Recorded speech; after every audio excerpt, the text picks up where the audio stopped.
அத்தியாயம் 48. பார்த்திபனுடைய ஆசை நிராசையாக போனது.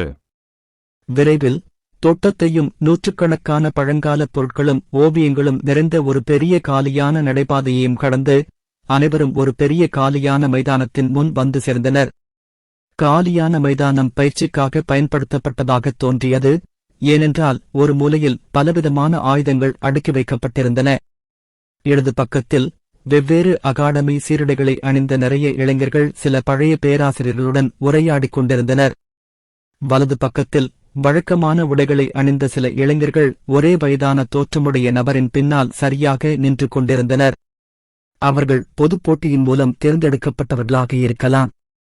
துணை முதல்வர் ஜார்ஜ் மைதானத்திற்குள் நுழைந்தவுடன் அனைவரின் கண்களும் அவர் மீதும் அவருக்குப் பின்னால் நின்ற மாணவர்கள் மீதும் இருந்தன. சில வயதான நபர்கள் துணை முதல்வர் ஜார்ஜ் மற்றும் ராஜவர்மனை நோக்கி நடந்து சென்று அவர்களை பணிவுடன் வரவேற்றனர்.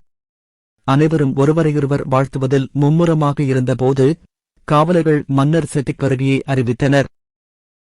அழகிய தங்க அங்கி அணிந்த மன்னர் 4 காவலர்களுடன் காலியான மைதானத்திற்கு முன்னால் இருந்த கதவுகளில் ஒன்றிலிருந்து வெளியே வந்தார். எல்லா முதியவர்களும் அவசரமாக இளையவர்களைக் கூட்டி பின்னர் ராஜாவை பணிவுடன் வரவேற்றனர். கபிலன் ராஜாவைப் பார்த்தான். ராஜாவின் பின்னால் நின்ற காவலர்களிடமிருந்து வெளிப்படும் அழுத்தம் மிகப்பெரியது. கிங்கேன் என்ன? மதனாவின் தோளில் அமர்ந்திருந்த பியாவை அவன் விசாரித்தான்.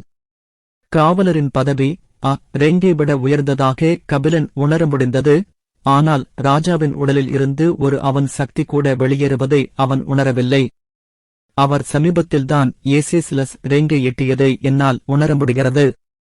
மேலும் ஏன் என்று எனக்குத் தெரியவில்லை. ஆனால் ராஜாவின் உடலைச் சுற்றி ஒரு ஆற்றல் ஒளிவட்டம் இருப்பதாகத் தெரிகிறது. அதனால்தான் அவரது சக்தியின் அளவை யாரும் பார்க்க முடியாது. பியாவின் பதில் கபிலனை ஆச்சரியப்படுத்தியது. ஏனென்றால் வதந்திகளின்படி தற்போதைய எஸ்கலாண்ட் இராச்சியத்தின் மன்னரிடம் S+ தரவரிசை திறமை மட்டுமே இருப்பதாக அவர் கேள்விப்பட்டார். வதந்திகள் தவறு என்று தெரிகிறது. வயதானவர்களுடன் சிறிது நேரம் பேசிய பிறகு கிங்டம் எஸ்கலாண்டேவிலிருந்து கோபுரத்திற்குள் நுழையப் போகும் 100 குழந்தைகளை மன்னர் அன்புடன் பார்த்தார். ராஜாவின் பார்வை சிறிது நேரம் ரேகன் மீது நிலைத்திருந்தது. அவரை திடுக்கிட வைத்தது. இளைஞர்களிடம் சில ஊக்கமளிக்கும் வார்த்தைகளைச் சொன்ன பிறகு ராஜா அவர்களை இனியும் அடக்கவில்லை. காலியான தரையில் இருந்த டெலிபோர்டேஷன் அணிகளைத் தொடங்குமாறு காவலர்களிடம் கேட்டார். மேலும் வாய்ப்பு கோபுரம் இருக்கும் இடத்தை மற்ற கண்டங்களிலிருந்து பாதுகாப்பதாகத் தோன்றியது. ஒவ்வொரு ராஜ்யமும் கோபுரத்தை நோக்கி நேராகச் செல்லும் ஒரே ஒரு டெலிபோர்டேஷன் வரிசையை மட்டுமே கொண்டிருந்தது. மேலும் கிங்டம் எஸ்கலாண்டின் டெலிபோர்டேஷன் வரிசை ராயல் கோட்டைக்குள் தயாரிக்கப்பட்டது. மன்னரிடமிருந்து ஒரு சமிக்ஞை கிடைத்த பிறகு அனைவரும் மைதானத்தின் நடுவில் கூடினர். விரைவில் ஒரு பிரகாசமான ஒளி அவர்களின் உடல்களைச் சூழ்ந்து அவர்கள் அனைவரும் மறைந்தனர். கபிலன் கண்களை திறந்து பார்த்தான். எந்த வகையான பசுமையும் இல்லாத ஒரு பரந்த வெற்று நிலத்தைக் கண்டான். நிலம் வறண்டு இருந்தது. சில கூழாங்கற்கள் கிடந்தன. வேறு எதுவும் இல்லை. கபிலன் சுற்றிப் பார்த்தபோது முதலில் அவன் கண்களில் பட்டது பரந்த நீல வானத்தைத் தொடும் பெரிய நீண்ட கோபுரம். அவர் தீவிரமான முகபாவத்துடன் வெகு தொலைவில் இருந்த கோபுரத்தைப் பார்த்தார். நான் இங்கே இருக்கிறேன். இப்போது நான் கோபுரத்திற்குள் நுழைந்து அமுதத்தைக் கண்டுபிடிக்க வேண்டும். அனைவரையும் சோதித்த பிறகு துணை முதல்வர் ஜார்ஜ் தலைமை தாங்கி பரந்த நிலத்தின் விளிம்பில் இருந்த ஒரே பாலத்தை நோக்கி நடந்தார். அனைவரும் அமைதியாக துணை முதல்வரின் பின்னால் சென்று எந்த சிரமமும் இல்லாமல் சிறிய பாலத்தை கடந்தனர். ஆனால் அவர்கள் பாலத்தை விட்டு வெளியேறிய தருணத்தில் அவர்களின் சுற்றுப்புறம் வெகுவாக மாறியது. டெலிபோர்டேஷன் வரிசையை பயன்படுத்துவதைப் போன்ற உணர்வுதான் இருந்தது. அவர்களுக்கு முன்னால் பெரிய கோபுரத்தைச் சுற்றி நூற்றுக்கணக்கான சிறிய வீடுகள் இருந்தன. அதைச் சுற்றி ஒரு சிறிய நகரத்தை உருவாக்கியது. ஆயுதங்கள், கவச உடைகள், மானாக்கற்கள் மற்றும் பிற பொருட்களை விற்கும் பல்வேறு வியாபாரிகளால் நிரம்பியிருந்த தெருக்களில் வெவ்வேறு இனங்களைச் சேர்ந்த நபர்கள் நடந்து செல்வதைக் காண முடிந்தது. இன்னும் பசுமை தென்படவில்லை. ஆனால் வளிமண்டலம் எந்த சாதாரண சந்தையையும் போலவே இருந்தது. கபிலனும் நைனும் சுற்றும் முற்றும் பார்த்தார்கள். வெவ்வேறு இனங்களைச் சேர்ந்த மக்களைப் பார்ப்பது அதுவே முதல் முறை. மறுபுறம் சிறிய நகரத்திற்குள் நுழைந்த பிறகு துணை முதல்வர் ஜார்ஜ் மற்ற அனைத்து பேராசிரியர்கள் மற்றும் மாணவர்களிடம் விடைபெற்று தன்னுடன் அழைத்து வந்த 14 மாணவர்களை தனக்கு பின்னால் வரும்படி கூறினார். கூட்டத்தில் 15 நிமிடங்கள் நடந்து சென்ற பிறகு அவர்கள் ஒரு சிறிய ஹோட்டலின் முன் வந்து சேர்ந்தனர். துணை முதல்வர் ஜார்ஜ் அனைவருக்கும் ஒரு அறையின் சாவியை கொடுத்து எல்டர் ஹானுடன் புறப்படுவதற்கு முன்பு அன்றைய தினம் ஓய்வெடுக்கச் சொன்னார். கோபுரத்திற்குள் நுழைய தங்கள் மாணவர்களை அழைத்து வந்த பிற ராஜ்யங்களின் தூதர்களுடன் அவர் பேசப் போகிறார். துணை முதல்வர் ஜார்ஜ் சென்ற பிறகு சில மாணவர்கள் ஓய்வெடுப்பதற்கு பதிலாக சந்தையைச் சுற்றி பார்க்கச் சென்றனர். போக விரும்பினான், ஆனால் தாமதமாகிவிட்டது. அவன் களைப்பாக இருந்தான். மேலும் கோபுரம் திறக்க இன்னும் ஒரு நாள் இருந்ததால் இன்று ஓய்வெடுத்து நாளை சுற்றி பார்க்க முடிவு செய்தான். மறுநாள் அதிகாலையில் பியா உணவு கேட்டபோது கபிலன் விழித்தெழுந்தார். அவளுக்கு சாப்பிட ஏதாவது கொடுத்த பிறகு அவர் தனது உடலை நீட்டிக் குளித்தார். வெளியே சாப்பிட விரும்பியதால் வசதியான ஆடைகளை அணிந்து கொண்டு தனது அறைக்கு வெளியே நடந்தார். கபிலன் ஹோட்டலின் படிக்கட்டுகளில் இறங்கி நடந்து செல்லும்போது நைன் பார்த்திபன் மற்றும் மற்றவர்களுடன் சேர்ந்து சாப்பிடுவதைக் கண்டார். கபிலனும் அவர்களுடன் காலை உணவுக்கு சேர்ந்து கொண்டார். சாப்பிட்ட பிறகு சிறிது நேரம் சுற்றி பார்க்கப் போவதாக கூறினார். நைன் மட்டுமல்ல, பார்த்திபனும் அவரது குழுவினரும் நேற்று சுற்றி பார்க்கச் சென்றனர். அவர்கள் இரவில்தான் ஹோட்டலுக்கு திரும்பியதால் சோர்வாக இருந்தனர்.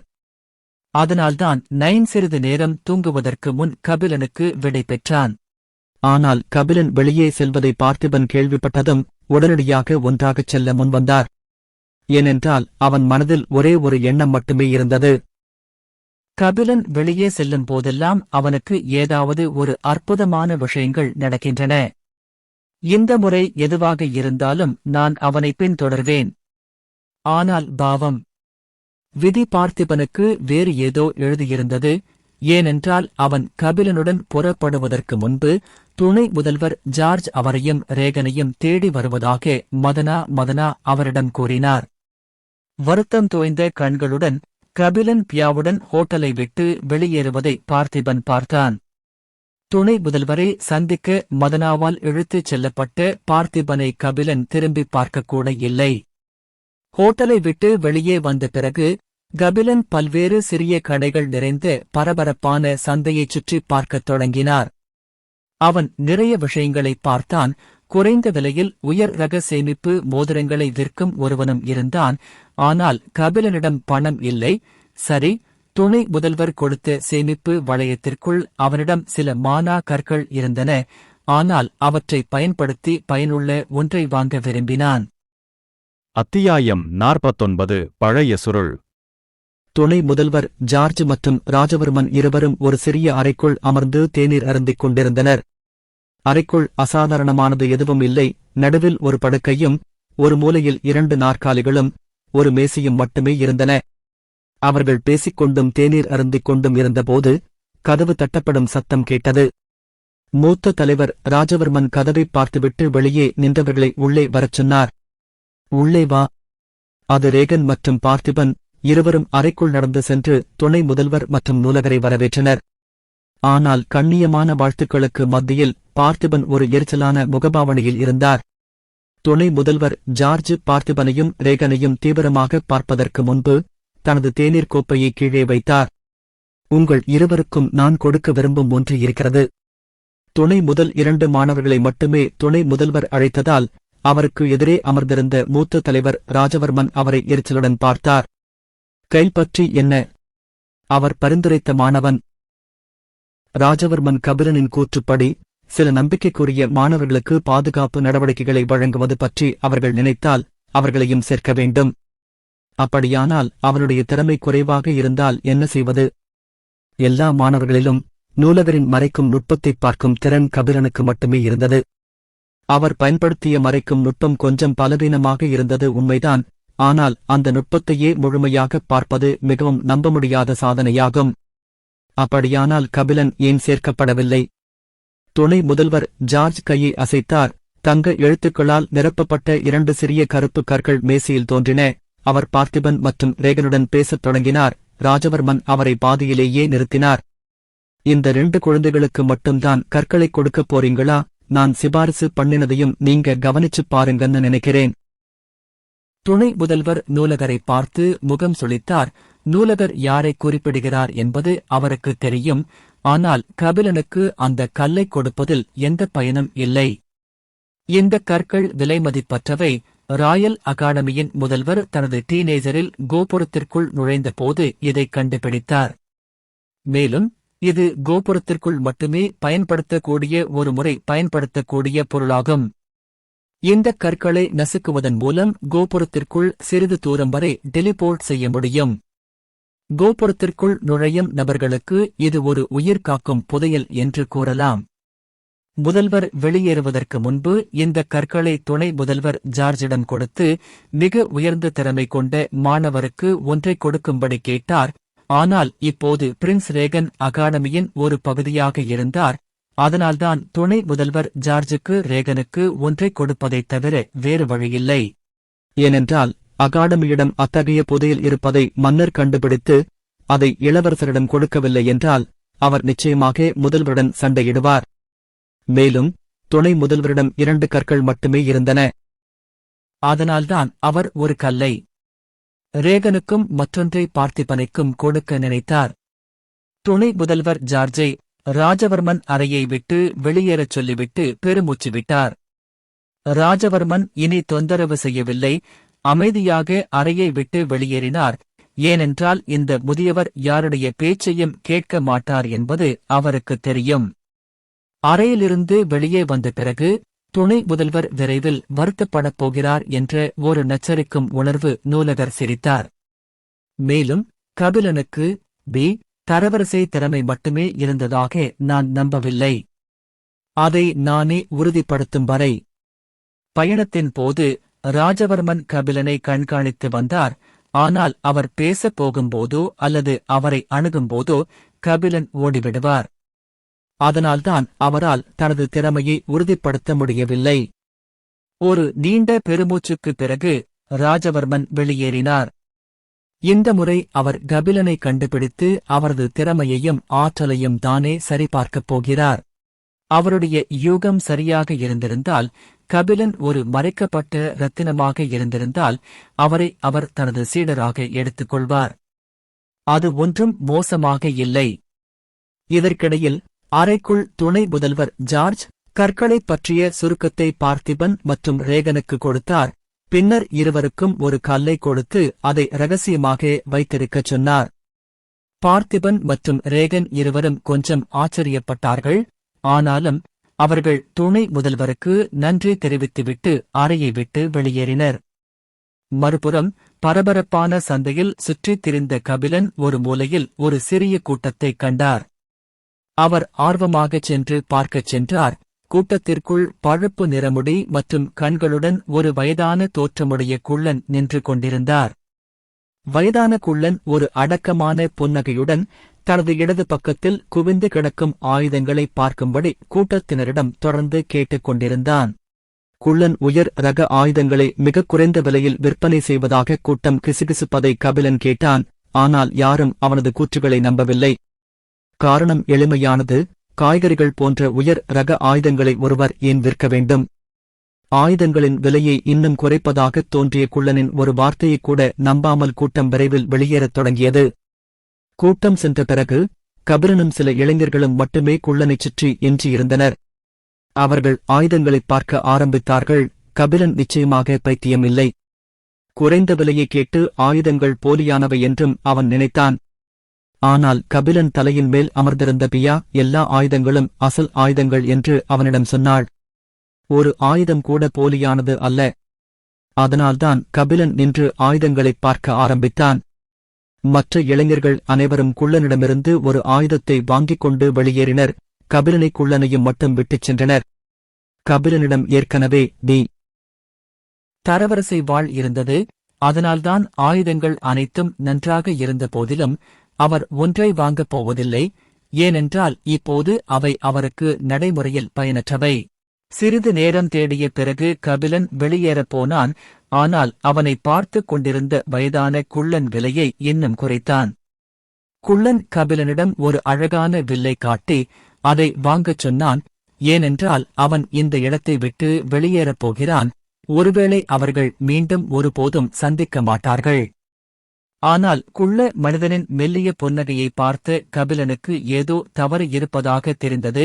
அதனால்தான் அவர் அந்த வாய்ப்பை பணிவுடன் மறுத்துவிட்டு வெளியேற முயன்றார்.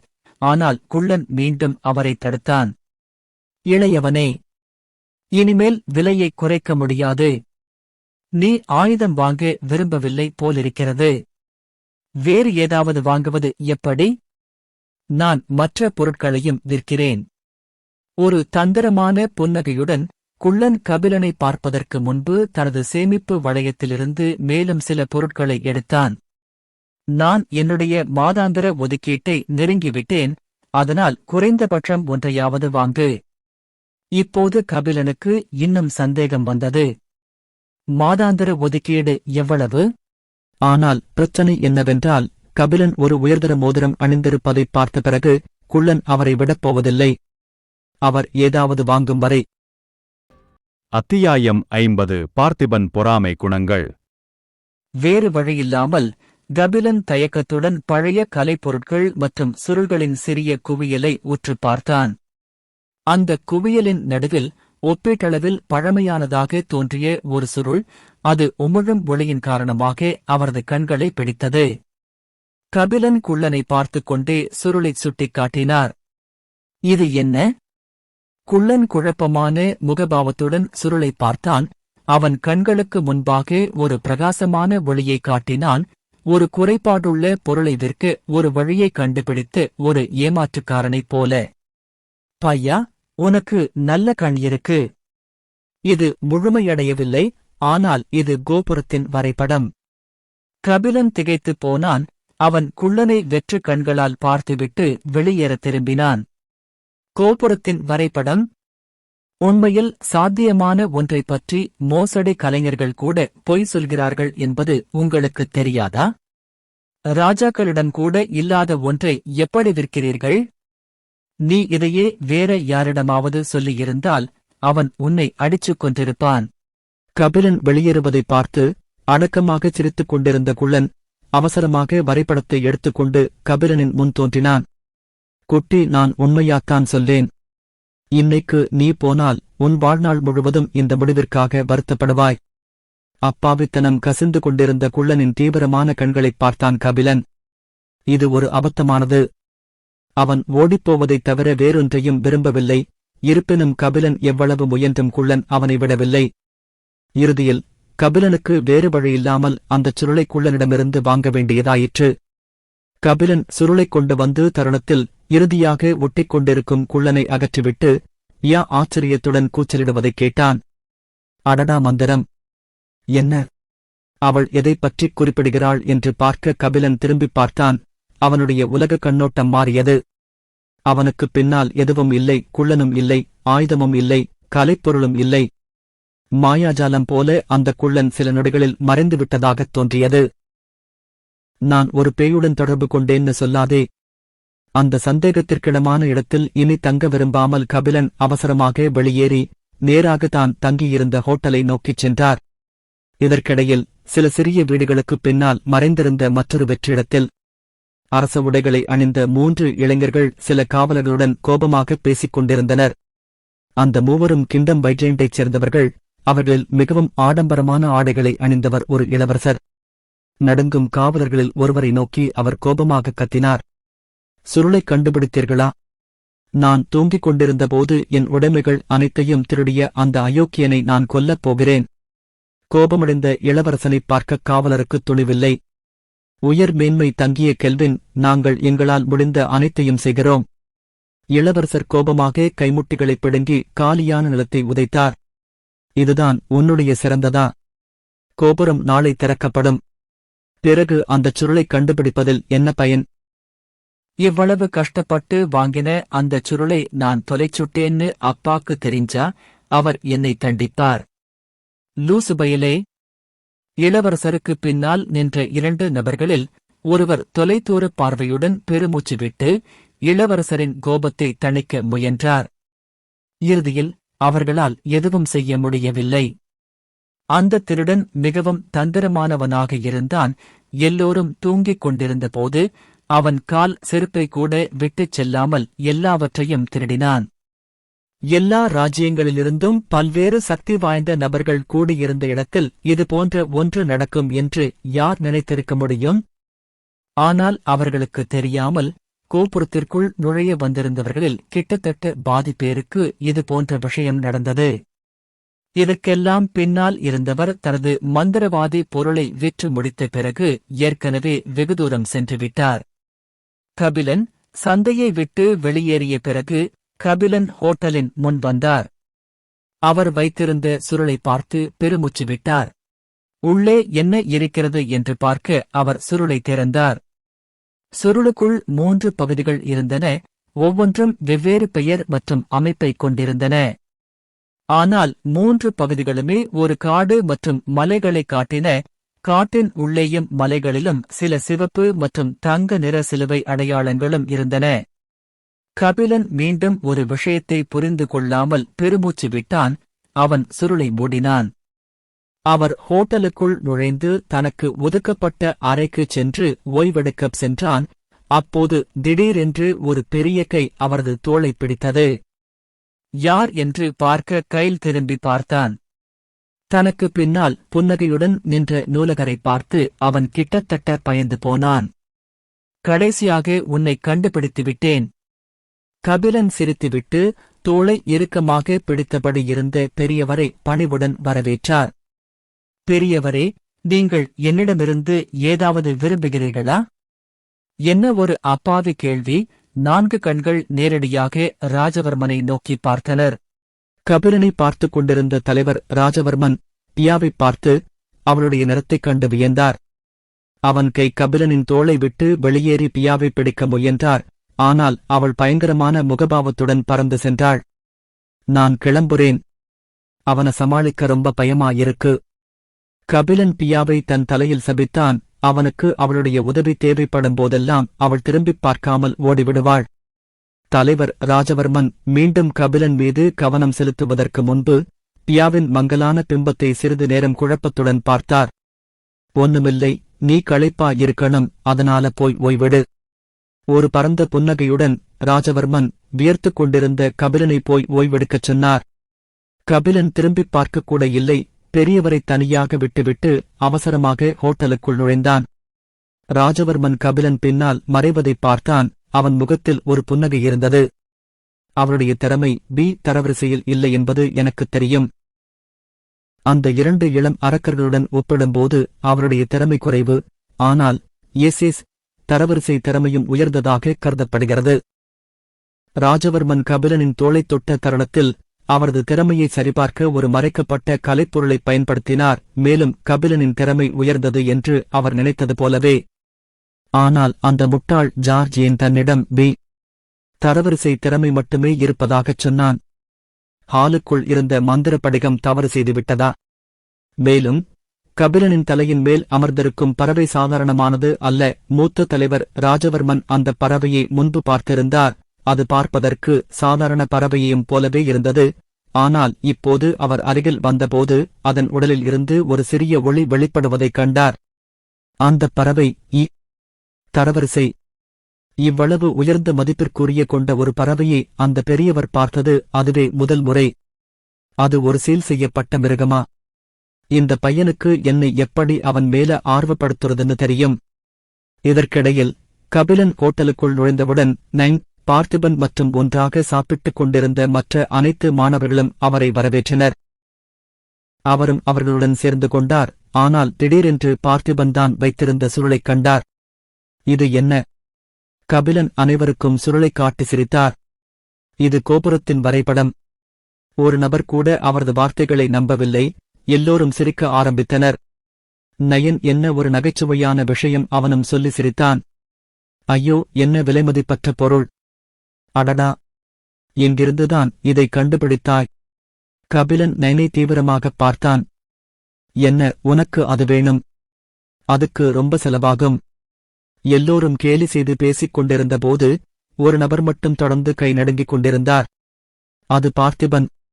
வருத்தம் நிறைந்த வெளிப்பாட்டுடன், கபிலன் அல்லது அவருடன் தொடர்புடைய எதன் மீதும் மதிப்பீட்டுத் திறனை ஒருபோதும் பயன்படுத்த மாட்டேன் என்று அவர் தன்னைத்தானே உறுதியளித்தார். பார்த்திபனின் அருகில் அமர்ந்திருந்த ரேகன் அவரது முகபாவனையை பார்த்து சாப்பிடுவதை நிறுத்தினார். என்ன நடந்தது? பார்த்திபன் ஒரு வெற்றுப் புன்னகையுடன் ரேகனை பார்த்தான். ஒண்ணுமில்லை. நான் என் வாழ்க்கையை பத்தி யோசிச்சுட்டு இருக்கேன். என்ன? பார்த்திபனிடமிருந்து எந்த பதிலும் கிடைக்காததால் ரேகன் வேறு பக்கம் பார்த்தார். இறுதியில் சுருளில் மதிப்பீட்டுத் திறனை பயன்படுத்திய பிறகு பார்த்திபன் உணர்ந்த வலியை ரேகனால் ஒருபோதும் புரிந்து கொள்ள முடியவில்லை. கணினி பகுப்பாய்வு. பழைய சுருள். ஒரு பண்டைய வரைபடக் கலைஞரின் வடிவமைப்பு. தரவரிசை குறைவு. சிறப்பு. வாய்ப்பு கோபுரத்தின் முதல் 3 தளங்களைப் பற்றிய சில தகவல்கள் இருந்தன. கபிலன் வெளியே போகும்போதெல்லாம் அவன் ஏதாவது ஒரு அற்புதமான விஷயத்தை கொண்டு வருவான் என்பது எனக்குத் தெரியும். பெருமூச்சு விடு. நான் அவனுடன் சென்றிருந்தால் நன்றாக இருந்திருக்கும். எங்க அதுக்கு அந்த கிழட்டு பையன் விடலையே. பார்த்திபன் தன் மனதிற்கு புலம்பி தீர்த்தான். உண்மையிலே கபிலனுக்கு என்னதான் திறமை இருக்கு? அகாடமிக்கில் படிக்கும் மாணவர்களுக்கு கூட கிடைக்காத விஷயம் இவனுக்கு கிடைக்குது. கபிலனுக்குள் ஏதோ அதிர்ஷ்டம் திறமை இருக்குதுன்னு நினைக்கிறேன். அத்தியாயம் 51 கபிலனுக்கு கிடைக்கும் முதல் மாஸ்டர். மறுநாள் அதிகாலையில் அனைவரும் ஹோட்டலின் முன் துணை முதல்வர் ஜார்ஜுக்காக காத்திருந்தபோது கபிலன் ஒரு காலியான அறைக்குள் ராஜவர்மன் முன்னால் அமர்ந்திருந்தார். அவர் ஏன் இங்கு அழைக்கப்பட்டார் என்று யோசித்துக் கொண்டே பெரியவரை பார்த்தார். ராஜவர்மன் ஒரு கோப்பை தேநீரை ஊற்றி கபிலனை நோக்கித் தள்ளினார். கபிலன் பதட்டமான முகபாவனையை பார்த்த அவர் வெற்றிக்கான வாய்ப்புகள் மிக அதிகம் என்பதை அறிந்தார். அதனால்தான் நேரத்தை வீணாக்காமல் தன்னைப் பற்றி அவனிடம் சொல்ல ஆரம்பித்தான். முதலாவதாக, அந்த மூத்தவர் ஒரு உயர் பதவியில் இருந்த மந்திரவாதி. ஒரு குறிப்பிட்ட கலை அல்லது ஆயுதத்தை பயிற்சி செய்வதற்கு பதிலாக பல்வேறு வடிவங்களில் மானாவை படித்து பயன்படுத்தியவர்கள் மந்திரவாதிகள். இரண்டாவதாக, நூலகர் மருந்து தயாரித்தல் மற்றும் வரிசைகள் தயாரிப்பதிலும் நன்கு தேர்ச்சி பெற்றிருந்தார். ராஜவர்மன் தனது தொழிலைப் பற்றி எவ்வளவு அதிகமாக பேசுகிறாரோ அவ்வளவு அதிகமாக கபிலன் குழப்பமடைந்தார். பெரியவர் ஏன் திடீரென்று தன்னைப் பற்றி அவரிடம் சொன்னார்? ஆனால் ராஜவர்மன் மற்ற விஷயங்களைப் பற்றி பேசுவதை நிறுத்திவிட்டு நேரடியாக விஷயத்திற்குச் சென்றபோது அவருக்கு விரைவில் பதில் கிடைத்தது. என்னை உங்கள் மாஸ்டராக ஏற்றுக்கொள்வது எப்படி? அது உங்களுக்கு மிகவும் பயனளிக்கும் என்று நான் நினைக்கிறேன். நான் ரொம்ப நாளா ஒரு சீடரை சேர்த்துக்கணும்னு யோசிச்சுட்டு இருக்கேன். நீங்கதான் சரியான வேட்பாளர்ல ஒருத்தர் போல தெரியுது. கபிலன் திகைத்துப் போய் தலைவரை முறைத்துப் பார்த்தான். அகாடமிக்குள் இருக்கும் சில பேராசிரியர்களும் தலைவர்களும் அந்த நபரிடம் ஆர்வமாக இருந்தால் பயிற்சியாளர்களை வேலைக்கு அமர்த்துவதாக கேள்விப்பட்டிருக்கிறான். ஆனால் ஏன் அவர்? அந்த முதியவருக்கு மட்டுமல்ல, அவரைச் சுற்றியுள்ள அனைவருக்கும் அவரது திறமை மிகவும் சாதாரணமானது என்பது தெரியும் என்பதில் அவருக்கு உறுதியாக இருந்தது. எந்த அம்சத்திலும் அசாதாரண திறமையைக் கொண்ட ஒரு மேதை அல்ல அவர். சரி, ஏன்? கபிலன் ஒரு சிக்கலான முகபாவத்துடன் பெரியவரை பார்த்தான். இனி என்ன சொல்வது என்று அவனுக்குத் தெரியவில்லை. அந்த வாய்ப்பை ஏற்றுக்கொள்வது அவருக்கு நிறைய நன்மைகளை தரும் என்பதை அவர் அறிந்திருந்தார்.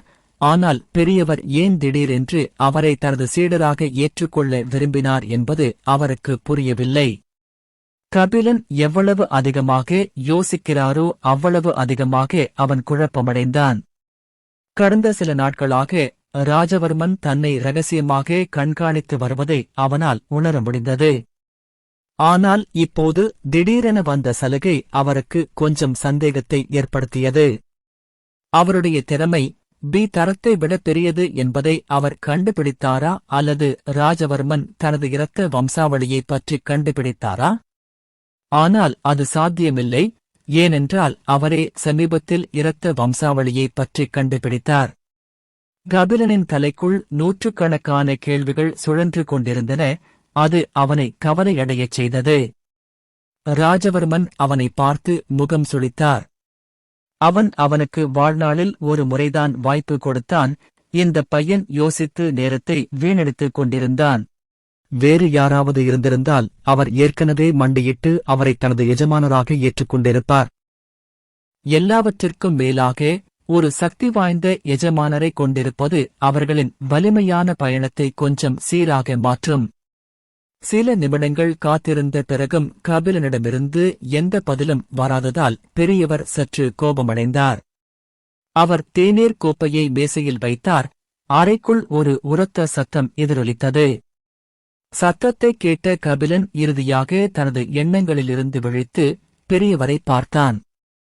நூலகர் தன்னை நேரடியாக இருண்ட முகத்துடன் பார்த்து கொண்டிருப்பதை பார்த்து அவர் கிட்டத்தட்ட பயந்து போனார். இது என்ன? அவர் கட்டாயப்படுத்தப்பட்டாரா?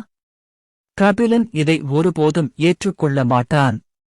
முடியாது என்று கூறினான்.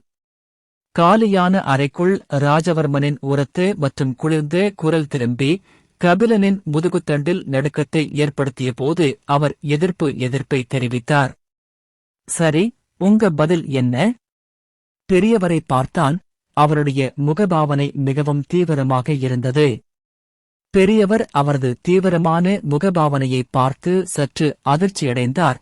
இந்தப் பையன் அவரை மறுக்கப் போகிறானா? இதைப் பற்றி யோசித்துப் பார்த்த பெரியவர் கொஞ்சம் பதட்டமடைந்தார். ஆனால் அவர் அதை முகத்தில் காட்டவில்லை. இதற்கிடையில் கபிலன் தலைவர் மேஜையில் வைத்த பாதி நிரம்பிய தேநீர் கோப்பையை எடுத்து நேராக நின்றான்.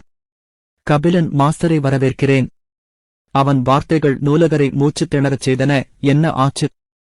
கடைசியில நீங்க ஒத்துக்கப் போறீங்கன்னா இதோடு தீவிரம் என்ன? இருப்பினும் ராஜவர்மன் கபிலனின் கைகளிலிருந்து தேநீர் கோப்பையை வாங்கி திருப்தியுடன் சிரித்துக்கொண்டே சிறிது சிறிதாக குடித்தார். அவர் வெற்றி பெற்றார். இப்போது அவர் தனது சீடன் உலகை வெல்லும் வரை அமைதியாக உட்கார வேண்டும். சரி, உலகை வெல்வது மிகைப்படுத்தலாக இருக்கும். ஏனென்றால் கபிலன் எவ்வளவு தூரம் செல்வார் என்று அந்த மூப்பருக்குத் தெரியவில்லை.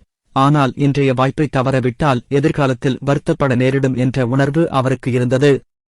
ராஜவர்மன் உள்ளுணர்வு இதற்கு முன்பு ஒருபோதும் தவறாக இருந்ததில்லை.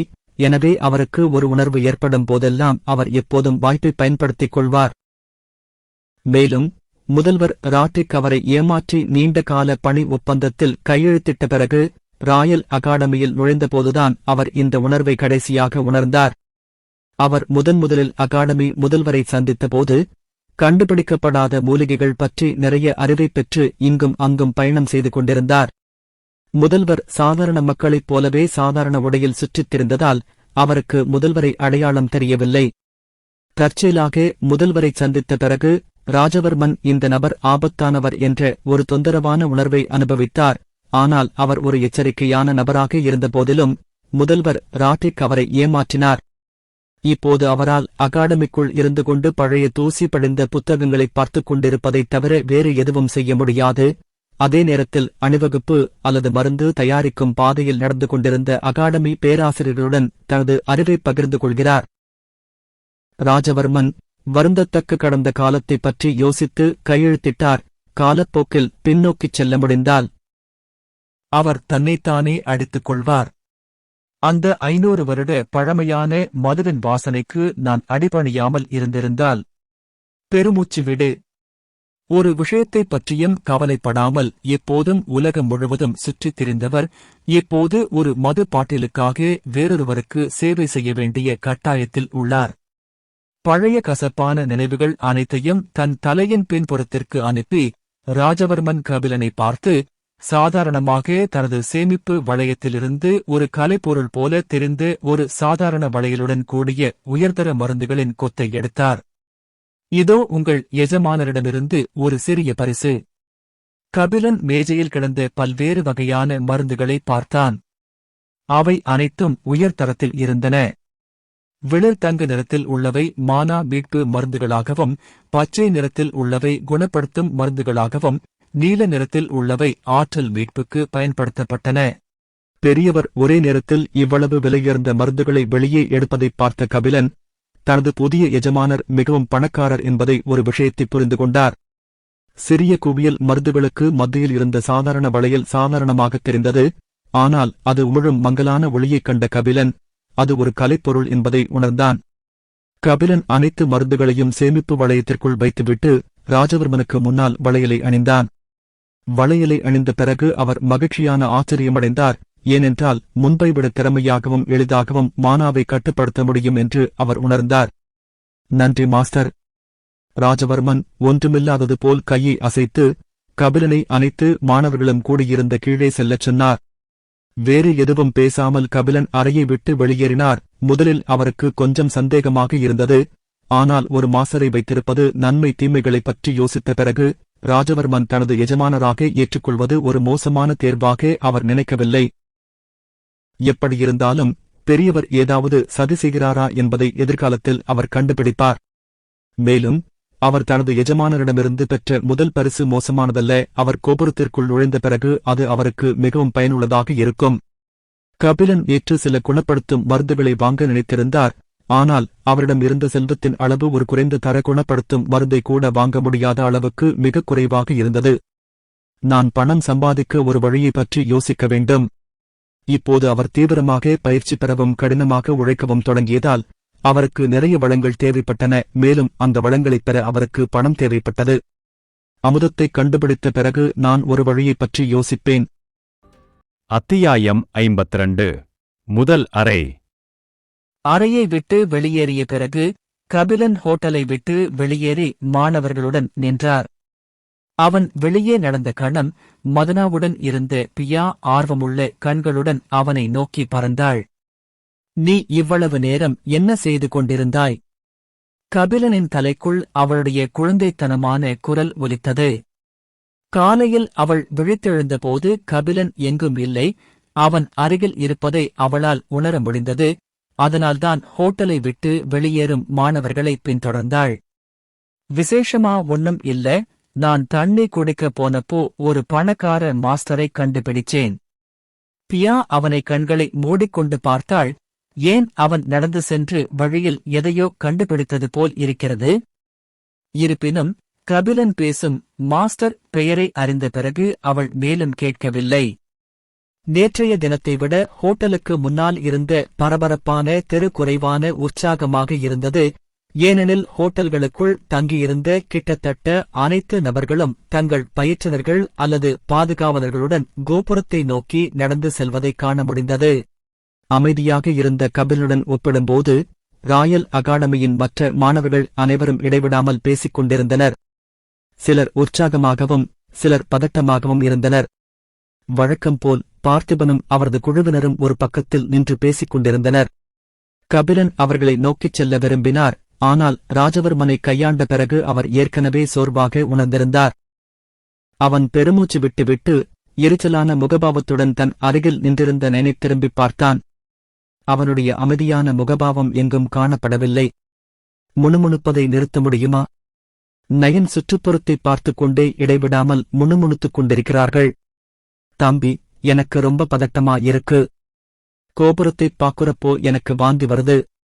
கபிலன் இனி பேச விரும்பாமல் வேறு பக்கம் பார்த்தான். நீ அவங்களை வாத்துன்னு சொன்னியா? நீதான் கூட்டத்துல ரொம்பவே உற்சாகமா இருக்கே. விரைவில் துணை முதல்வர் ஜார்ஜ் மாணவர்கள் முன் தோன்றினார்.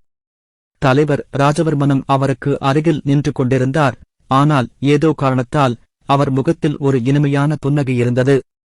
மாணவர்களை கடைசியாக ஒருமுறை சோதித்த பிறகு துணை முதல்வர் ஜார்ஜ் முன்னால் நடக்கத் தொடங்கினார்.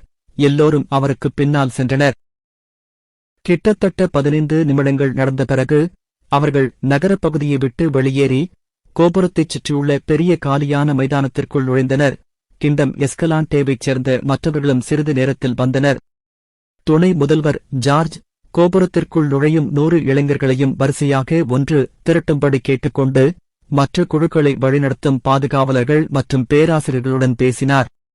கபிலன் தன் கால்களுக்கு கீழே தரையை பார்த்தான். அது கருகிய நிலையில் தாவர வாழ்க்கை இல்லாமல் இருந்தது. கோபுரம் ஒரு மெல்லிய ஊதா நிறத்தை வெளியிட்டு கோபுரத்தைச் சுற்றியுள்ள சூழ்நிலையை இருண்டதாக மாற்றியது. ஆனால் ஒரு பயங்கரமான மற்றும் இருண்ட உணர்வைத் தருவதற்கு பதிலாக ஊதா நிறம் பார்ப்பதற்கு இனிமையானதாக இருந்தது. அவர் மற்ற இனங்களையும் பெரிய குழுக்களாக நிற்கும் மனிதர்களையும் பார்த்தார். அவர்களின் ராஜ்யத்தைத் தவிர கிழக்கு கண்டத்திற்குள் இருந்த பிற ராஜ்யங்களைச் சேர்ந்த மேலும் 4 குழுக்கள் கோபுரத்தைச் சுற்றி நின்று கொண்டிருந்தன. கிழக்கு கண்டத்தில் 5 ராஜ்யங்கள் இருந்தன. அதனால்தான் மொத்தம் 500 பேர் கோபுரத்திற்குள் நுழையப் போகிறார்கள். 5 ராஜ்யங்களில் எஸ்கலாண்ட் இராச்சியம், வைட்லேண்ட் இராச்சியம் மற்றும் லோரிங்நாட் இராச்சியம் ஆகியவை மனித இராச்சியங்களாக இருந்தன. தெர்சியா இராச்சியம் எல்சுக்கு சொந்தமானது. கடைசியாக கிங்டம் ஹோகன் பாதி மனிதர்களாகவும் பாதி விலங்குகளாகவும் இருந்த டெமிகமன்களுக்கு சொந்தமானது. கபிலனுக்கு அருகில் நின்ற நயன் கண்களை மூடிக்கொண்டு அந்த அபசகுனமான தரையை பார்த்தான். கோபுரம் ஏன் இவ்வளவு பயங்கரமாக தெரிகிறது? தரை கூட எந்த உயிர்களும் இல்லாமல் கருகிய நிலையில் இருக்கிறது. கபிலன் மீண்டும் அவன் முணுமுணுப்பதை பார்த்து தலையை ஆட்டினான்.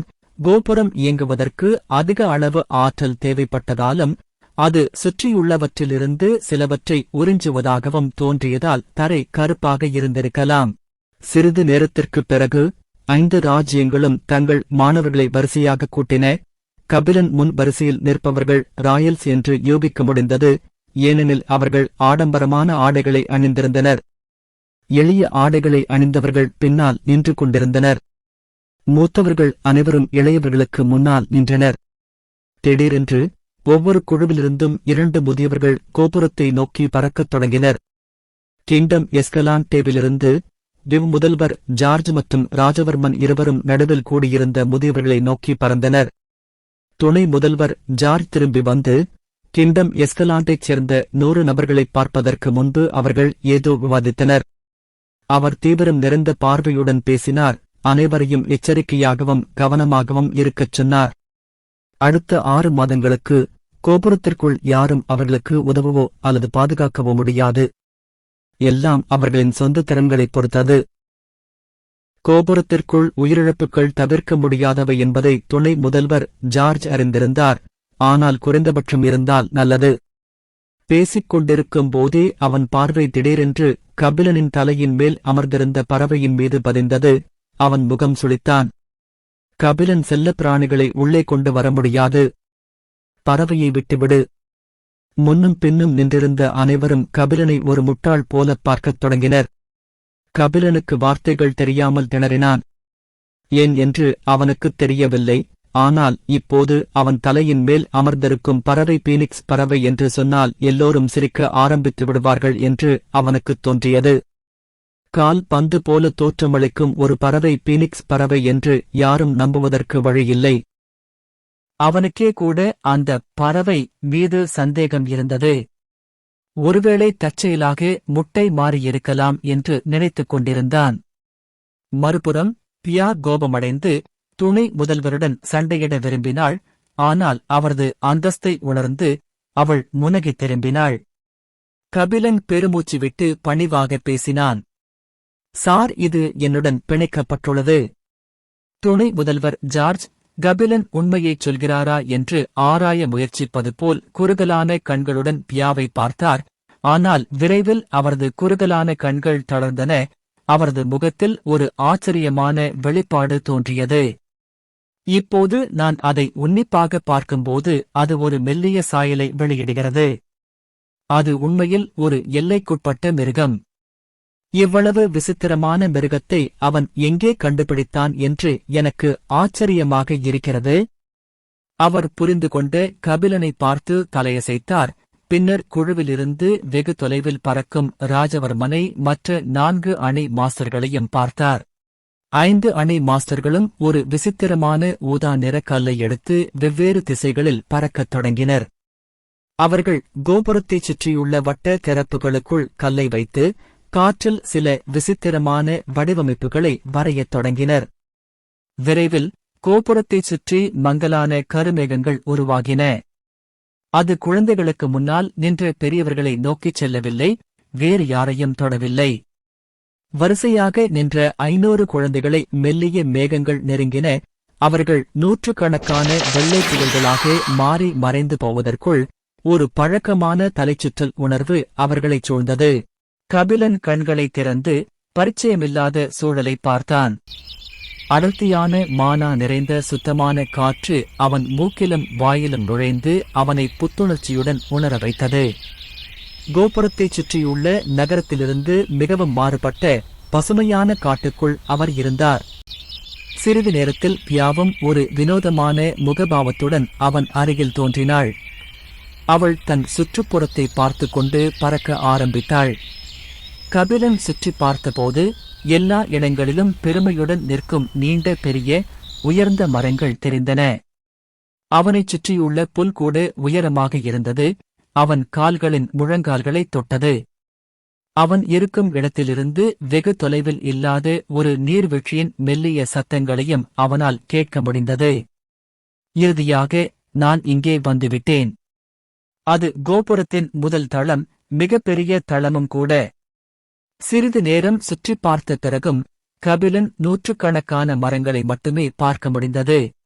தனது சுற்றுப்புறத்தை நன்கு புரிந்து கொள்ள அவர் ஒன்றில் ஏற முயன்றார். ஆனால் மரம் சுற்றியுள்ள ஆணி அளவிலான கூர்முனைகள் மிகவும் கூர்மையாக இருந்தன. அவசர காலங்களில் கபிலன் தனது வாளை சேமிப்பு வளையத்திலிருந்து எடுத்து நீர்வீழ்ச்சியின் குரலைப் பின்தொடர்ந்து செல்லத் தொடங்கினார். இதற்கிடையில் கபிலனைப் போலவே மற்றவர்களும் முதல் தளத்திற்குள் வெவ்வேறு இடங்களில் தோன்றினர். சிலர் மலைகளிலும், சிலர் காட்டுக்குள் தோன்றினர். சிலர் துரதிருஷ்டவசமாக அசுரர்கள் தோன்றிய உடனேயே அவர்களை எதிர்கொண்டனர். அத்தியாயம் 53 இளஞ்சிவப்பு வண்ண மலர். அடர்ந்த மரங்களின் உள்ளே கபிலன் ஓடிக்கொண்டிருந்தார். பியா அவரது தலைக்கு மேலே சில சென்டிமீட்டர் பறந்து கொண்டிருந்தார்.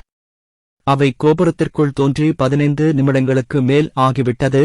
ஆனால் கபிலன் எப்போதாவது சில பூச்சிகள் மற்றும் பறவைகளைப் பார்ப்பதைத் தவிர வேறு எந்த உயிரினத்தையும் சந்திக்கவில்லை. கபிலன் தண்ணீர் சத்தத்திற்கு அருகில் வந்தபோது திடீரென சில உருமல் சத்தங்களைக் கேட்டு நின்று ஒரு மரத்தின் பின்னால் ஒளிந்து கொண்டான். பியாவும் நின்று அருகிலுள்ள மரக்கிளையின் உச்சியில் அமர்ந்தாள். அவர்களுக்கு சில மீட்டர்கள் முன்னால் ஒரு சிறிய மலை இருந்தது. மேலிருந்து சுத்தமான நீர் தொடர்ந்து பிரிட்டுக் கொண்டிருந்தது. தரையில் இருந்த கற்களில் மோதியது.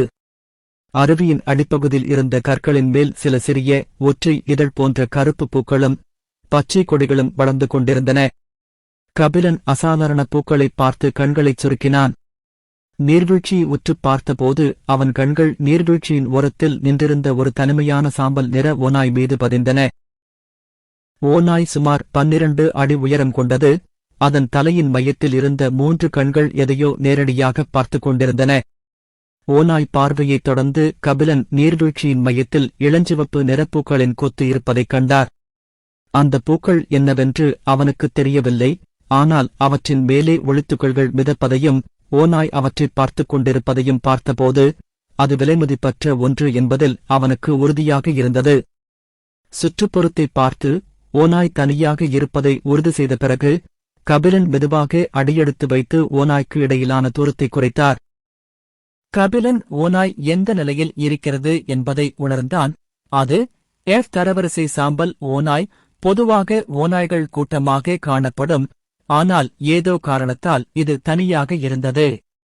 விரைவில் அவன் ஓநாய்க்கு பின்னால் கையை நீட்டி தன் வாளை இறுக்கமாக பற்றிக் கொண்ட பிறகு பாதுகாப்பற்ற ஓநாய் மீது அதைச் சுழற்றினான். அவனது வாள் ஓநாயின் பின்னங்கால்களில் ஒன்றை சுத்தமாக வெட்டிச் சாய்த்தது. ஓநாய் தனது உணர்வுகளை திகில் சூழ்ந்திருந்தபோது அதன் வாயிலிருந்து ஒரு பயங்கரமான அலறல் வெளியேறியது. அது எதிர்த்தாக்குதல் நடத்த அவசரமாக திரும்பியது. கபிலன் மீண்டும் தனது வாளை சுழட்டினான். ஆனால் ஓநாய் நூல் இலையில் தப்பித்து தன் கொடூர நகத்தால் கபிலன் கழுத்தை நோக்கி நகங்களைக் கொண்டு சென்றது. அப்பொழுது தூரத்தில் நின்று கொண்டிருந்த பியா கபிலன் காயப்படப் போவதை உணர்ந்த பியா. அதன் கண்கள் சிவக்கத் தொடங்கின. அதன் உடலில் இருந்து நெருப்பு ஓநாய் நோக்கி வேகமா சென்று ஓநாய் கண்களை நேரடியாக வந்து தாக்கியது. ஓநாய் வழி தாங்க முடியாமல் இங்கும் அங்கும் தலையாட்டிக் கொண்டிருந்தது. அப்பொழுது கபிலன் தயாராக இருந்தான். சாம்பல் ஓநாய் திரும்பிய தருணத்தில் அவன் நேரடியாகத் தாக்கினான். ஓநாய் கழுத்தில் ஒரு பெரிய வெட்டுக்காயம் ஏற்பட்டது. அதன் பெரிய உடல் பலத்த சத்தத்துடன் தரையில் மோதியது. கபிலன் ஓநாயின் உயிரற்ற உடலை பார்த்துவிட்டு தூரத்தில் அமர்ந்திருந்த பியாவை ஒரு கணம் பார்த்து சிரித்தான். கபிலன் கோபுரத்திற்குள் நுழைந்த பிறகு அது அவரது முதல் கொலை. சண்டை ஒப்பீட்டளவில் எளிதாக இருந்தது. முதலில் கபிலனின் தரவரிசை அதிகமாக இருந்ததால்.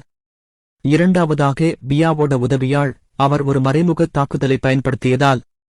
அவன் ஓநாயை நேருக்கு நேர் எதிர்கொண்டிருக்கலாம். ஆனால் கபிலன் மற்ற மிருகங்களின் கவனத்தை ஈர்க்க விரும்பவில்லை.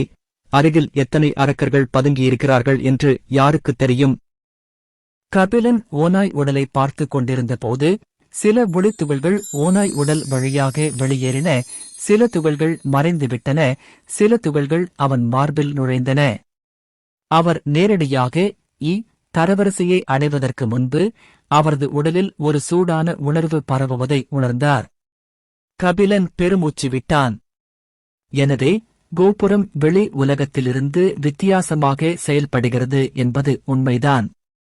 கோபுரத்திற்குள் அசுரனைக் கொன்ற பிறகு அதன் உடலை பிரிக்க வேண்டிய அவசியமில்லை என்பதை கபிலன் ஏற்கனவே அறிந்திருந்தார். நன்கொடையின்படி கோபுரம் தானாகவே ஒரு குறிப்பிட்ட வெகுமதியை வழங்கும், ஆனால் அதை அவர் தனது கண்களால் பார்த்து பிரமித்துப் போனார். கோபுரத்திற்குள் நுழைவதற்கு முன்பு அவர் ஏற்கனவே ஒரு திருப்புமுனைக்கு அருகில் இருந்தார், ஆனால் பொதுவாக அவர் தரத்தை அடைவதற்கு இன்னும் ஒரு வாரம் ஆகும். கோபுரம் உண்மையில் மர்மத்தால் நிறைந்துள்ளது. உயிரற்ற உடலை மீண்டும் ஒரு முறை பார்த்த பிறகு அவர் இளஞ்சிவப்பு பூக்களை நெருங்கினார். அவை ஒரு கல்லின் மேல் வளர்ந்து கொண்டிருந்தன. அந்தக் கல் நீர்வீழ்ச்சியின் மையத்தில் இருந்ததால் ஓநாய் அவற்றை நெருங்க முடியவில்லை. கபிலன் தெளிவான நீரை பார்த்தான். உள்ளே சில சிறிய பல வண்ண மீன்கள் இருந்தன. அவன் தண்ணீருக்குள் நுழைந்தான். சுற்றியிருந்த சிறிய மீன்கள் அனைத்தும் வாயைத் திறந்து கூர்மையான பற்களின் வரிசைகளைக் காட்டி அவன் சதையைக் கடிக்க முயன்றன.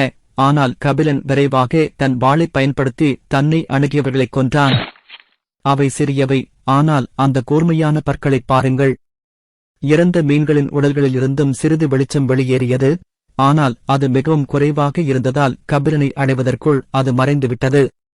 அதிர்ஷ்டவசமாக தண்ணீர் அவரது முழங்கால் வரை ஆழமாக இல்லை. அருவியிலிருந்து வரும் தண்ணீர் முழுவதும் காட்டின் மறுமுனையை நோக்கி நேரடியாகப் பாய்வது போல் தெரிகிறது. நீர்வீழ்ச்சியின் மையத்தை நெருங்கியதும் கபிலன் இளஞ்சிவப்பு பூக்கள் இருந்த கல்லில் ஏறினார்.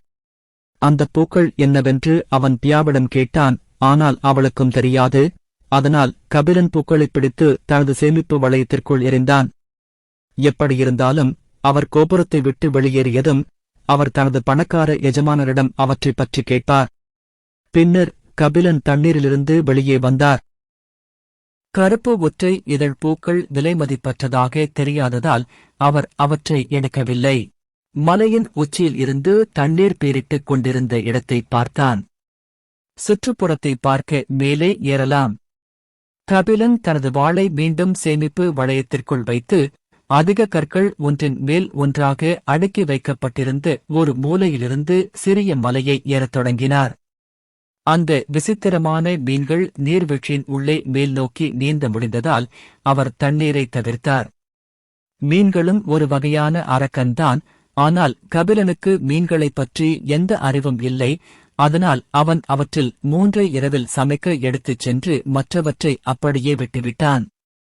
அவர் தனது சேமிப்பு வளையத்திற்குள் உடல்களை சேமித்து வைக்க முடியும், ஆனால் சில நாட்களுக்குப் பிறகு சடலம் வேரூன்றத் தொடங்கும். மேலும் அவர் 6 மாதங்கள் தங்க வேண்டியிருந்த கோபுரத்திற்குள் இறந்த உடல்களை சேகரிப்பது மதிப்புக்குரியது அல்ல. மலையின் உச்சியை அடைய அவருக்கு சுமார் 50 நிமிடங்கள் ஆனது. எந்த இடைவெளியும் எடுக்காமல் மலை ஏறுவதால் கபிலனின் மூச்சு கடினமாக இருந்தது. சுற்றுப்புற வெப்பநிலை கொஞ்சம் குளிராக இருந்தது, ஆனால் ஏதோ காரணத்தால் அது அவரை சிறிதும் பாதிக்கவில்லை. துணிகளை தூசித் துடைத்த பிறகு கபிலன் கண்களை மூடிக்கொண்டு காட்சியை பார்த்தார். சுற்றியுள்ள மரங்களை விட அந்த மலை சற்று உயரமாகவே இருந்தது, ஆனால் அது அவனுக்கு அருகில் உள்ள அனைத்தையும் பார்க்க போதுமானதாக இருந்தது.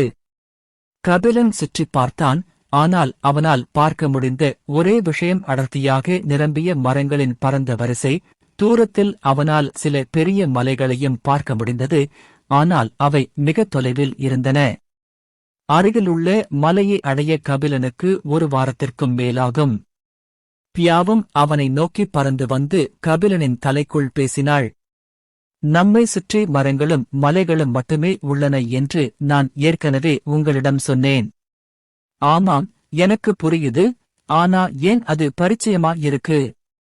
அதே படத்தை வேறு எங்கோ பார்த்தது போல் கபிலன் உணராமல் இருக்க முடியவில்லை. 1, 2, 3, 17, 18 மொத்தம் 18 மலைகளை அவனால் பார்க்க முடிந்தது. மீண்டும் மலைகளை எண்ணிய பிறகு கபிலன் திடீரென்று மூச்சு திணறினார். 1 நிமிஷம் இரு, இதையெல்லாம் வரைபடத்தில் நான் பார்த்திருக்கேன். அவர் அவசரமாக சேமிப்பு வளையத்திற்குள் பார்த்துவிட்டு குள்ளனிடமிருந்து வாங்கிய பழைய சுருளை எடுத்தார். கபிலன் சுளை திறந்தபோது சுருளுக்குள் 3 பகுதிகள் இருந்தன. ஒவ்வொரு பகுதிக்கும் மேலே வெவ்வேறு பெயர்கள் எழுதப்பட்டிருந்தன. லோவஸ்ட் புளோர் என்று எழுதப்பட்டிருந்த பகுதியை பார்த்துவிட்டு அகன்ற கண்களால் மலைகளை எண்ணினான். 1, 2, 3, 18. 18 மலைகளும் இருந்தன. மேலும் அவரது சுற்றுப்புறங்களைப் போலவே 18 மலைகளில் மையத்தில் உள்ள மலை மிக உயரமானது. அந்த குள்ளன் உண்மையிலேயே பேயா?